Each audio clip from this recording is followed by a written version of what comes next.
There are real-life stories that are more horrifying than any fiction. In today's video, we're counting down the 5 most disturbing criminal cases of the 21st century, each one more terrifying than the last. Let's dive into these shocking cases. In the heart of Scandinavia, Norway experienced one of its darkest moments on July 22, 2011. Anders Breivik, a far-right extremist, orchestrated a terrorist attack that would leave the nation and the world reeling. First, Breivik detonated a bomb in Oslo, killing 8 people and injuring hundreds. But the horror was only beginning. Breivik then made his way to the idyllic Utøya Island, where the Norwegian Labour Party's youth camp was in full swing. Armed and unrelenting, he opened fire on the unsuspecting teenagers, murdering 69 innocent lives. The Utøya massacre forced Norway to confront an uncomfortable reality: the growing threat of domestic terrorism fueled by far-right extremism. Anders Breivik was sentenced to 21 years in prison, the maximum allowed under Norwegian law, with the possibility of indefinite extension. In the aftermath, Norway showed resilience and unity. The lessons learned from this tragedy continue to shape Norway's approach to security and counterterrorism. One of the most haunting unsolved cases of the century began on a seemingly ordinary family vacation. The McCann family, consisting of parents Kate and Jerry, and their 3 children, including Madeleine, were looking forward to a relaxing holiday in the picturesque town of Praia da Luz. In May 2007, 3-year-old Madeleine McCann vanished from her family's holiday apartment in Praia da Luz, Portugal. The family had been staying in a ground-floor apartment at the Ocean Club Resort, a place that seemed safe and secure. The disappearance was nothing short of a mystery.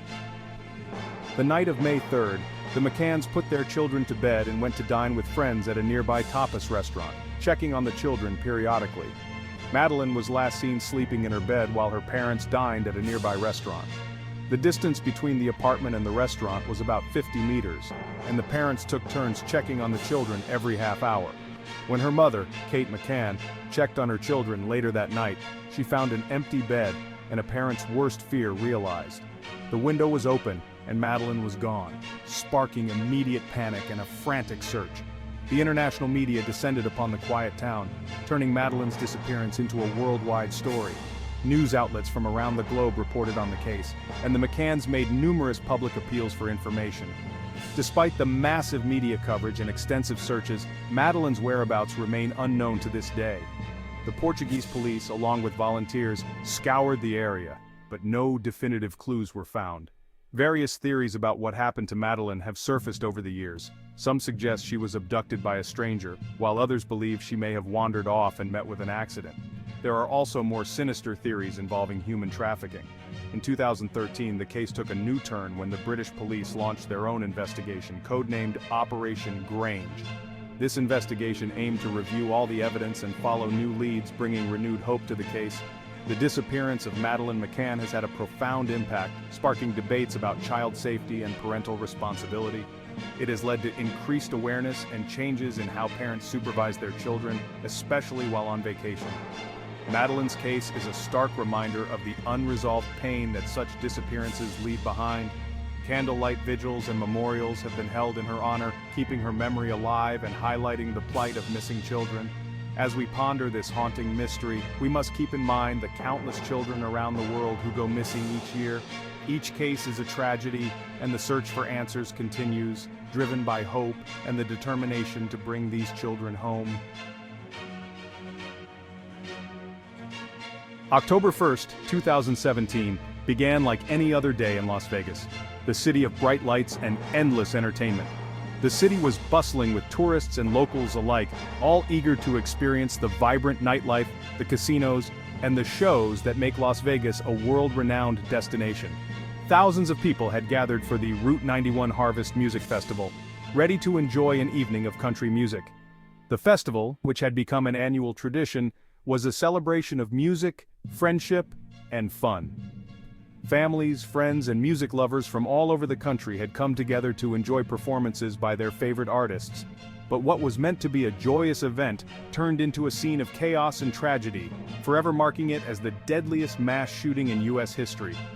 The sudden eruption of gunfire shattered the festive atmosphere, leaving attendees scrambling for cover and searching for loved ones in the ensuing pandemonium. Stephen Paddock, a 64-year-old man, checked into the Mandalay Bay Hotel overlooking the festival grounds. He was a retired accountant and a high-stakes gambler, known to frequent Las Vegas. His actions on that fateful night would leave an indelible mark on the city and the nation. From his 32nd floor suite, he meticulously planned his attack, stockpiling an arsenal of firearms. Over several days, he transported numerous suitcases filled with weapons and ammunition to his room, undetected by hotel staff. His preparation was methodical and chilling, revealing a calculated intent to inflict maximum harm.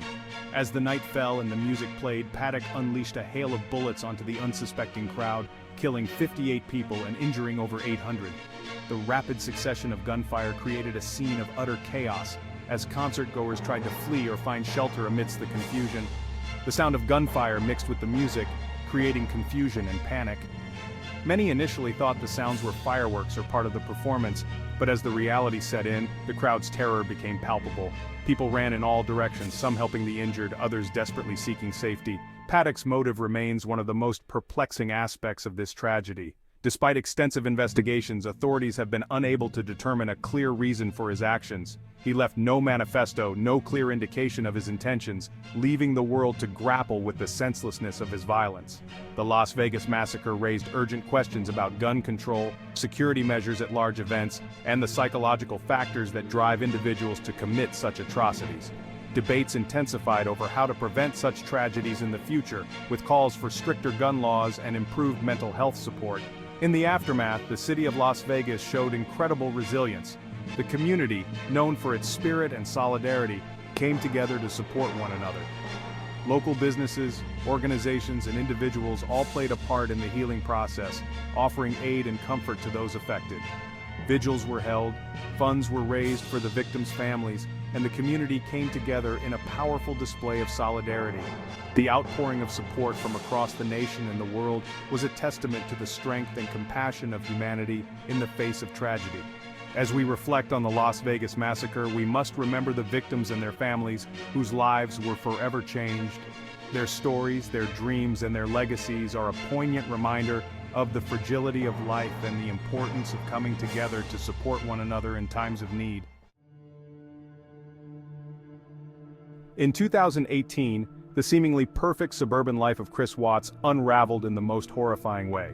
Chris Watts murdered his pregnant wife, Shanann, and their two young daughters, Bella and Celeste. Watts reported his family missing and appeared on television pleading for their safe return. His tearful pleas and desperate search efforts masked a horrifying truth. He had strangled Shanann and smothered his daughters to death. The motive behind these heinous acts was chillingly mundane. Watts was having an affair and wanted to start a new life with his mistress. The investigation quickly unraveled Watts's deceit. Police found inconsistencies in his story and his behavior raised suspicions. A search of his home and a failed polygraph test led to his confession. The Watts family case drew widespread attention, not just for the brutality of the crime, but for the shocking duplicity involved. The trial was swift, with Watts pleading guilty to avoid the death penalty. As we consider the Watts family murders, we must remember the victims and the lives they led. In 2013, the world was horrified by the revelation of Ariel Castro's decade-long reign of terror in Cleveland, Ohio. This shocking case brought to light the unimaginable horrors that can exist behind closed doors, even in seemingly quiet neighborhoods. For over 10 years, Castro held 3 women, Michelle Knight, Amanda Berry, and Gina DeJesus, captive in his home. These women were not just victims, they were survivors who endured years of torment and abuse. Michelle Knight was Castro's first victim, abducted in 2002. She was only 21 years old at the time and was on her way to a court appointment regarding her son when she was lured by Castro. Amanda Berry was taken the following year, just a day before her 17th birthday, and Gina DeJesus in 2004 when she was only 14. Each abduction was a calculated act of cruelty, preying on the trust and innocence of these young women. Each woman was lured into Castro's home under different pretenses, only to find themselves imprisoned in a nightmare. Castro used his familiarity with the neighborhood and his manipulative charm to deceive them. They were subjected to unimaginable abuse, both physical and psychological, and were kept in deplorable conditions. The rooms where they were held were small, dark, and filthy, with chains and locks that restricted their every movement. Despite the relentless abuse, the women found ways to support each other and maintain a glimmer of hope. Their bond became a source of strength, helping them to endure the daily horrors they faced. The breakthrough came on May 6, 2013, when Amanda Berry managed to escape and alert a neighbor. Her desperate cries for help were finally heard, leading to a dramatic rescue. Her courageous act led to the rescue of all 3 women and the arrest of Ariel Castro. The police quickly responded, and the nightmare that had lasted over a decade was finally over. Castro's trial was swift, and the evidence against him was overwhelming. The court proceedings revealed the extent of his heinous crimes, leaving no doubt about his guilt. He was charged with multiple counts of kidnapping, rape, and aggravated murder for forcing one of the women to miscarry. The severity of his actions was reflected in the charges, ensuring he would never harm anyone again. As we reflect on the horrors committed by Ariel Castro, we must honor the bravery of Michelle Knight, Amanda Berry, and Gina DeJesus. Their resilience and courage in the face of unimaginable suffering serve as a powerful reminder of the strength of the human spirit. The community's support and the survivors' determination to rebuild their lives continue to inspire us all. These were the 5 most disturbing criminal cases of the 21st century, each one a reminder of the darkness that can lurk behind the surface of society. If you found this video compelling, don't forget to like, share, and subscribe to the channel. Until next time, stay safe.